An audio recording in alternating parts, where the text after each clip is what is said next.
Hello everyone, এতিয়া হৰতৰ হেৱালিৰ বতৰ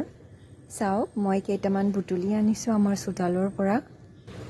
আজি এখন হেৱালিৰ ভাজি বনাম মাছৰ সৈতে এয়া চাওক আমাৰ ঘৰতে হেৱালিৰ গছ আছে ইয়াৰ পৰা মই কেইটামান বুটলিছো এতিয়া যেহেতু হৰত পৰিছে সদায় হেৱালি বুটলাহে কাম গতিকে আমি সদায় হেৱালিয়ে খাম এতিয়া So, চাই থাকক আপোনালোকে আজি ৰেচিপিটো মোৰ লগত হেৱালিখিনি বনাবৰ কাৰণে পিয়াজ জলকীয়া কাটি লৈছো দুটামান বাদামো লৈছো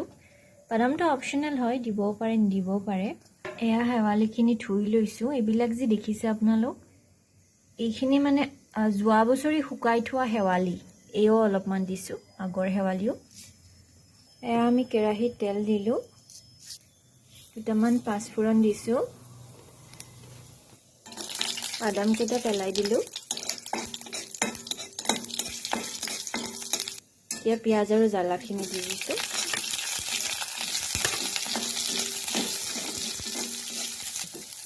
হেৱালিখিনি দি দিছো অলপ ভাজিব লাগিব এনেকে হালধি অলপমান দিছো আধা চামুচৰ আধা হয় নিমখ সোৱাদ অনুসৰি মাছ এটা দি দিলো এইটো এতিয়া পিটিকি দিম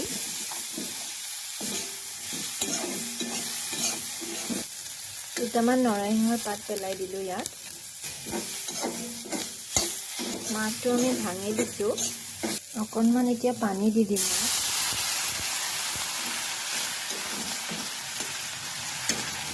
পানীখিনি দি ঢাকোন এটা লগাই দিম অলপ সময়ৰ কাৰণে এনেকৈ 2 মিনিটমান উতলিব দি পানীখিনিও এতিয়া শুহি গৈছে এতিয়া আমি নমাই থম এইখিনি হৈয়ে গ'ল এনেকৈ নমাই থলো আমি এইখিনি আপোনালোকে থপথপীয়াকৈও ৰাখিব পাৰি আৰু শুকান কৰিও পেলাব পাৰে দুটা কৰিলে বিৰাটেই ধুনীয়া লাগে খাবলৈ আৰু সব কি ধুনীয়া হৈছে দেখিবলৈ আমাৰ হেৱালিখিনি ঠিক আছে ফ্ৰেণ্ডছ আজিলৈ আহিছো thank you so much and bye bye take care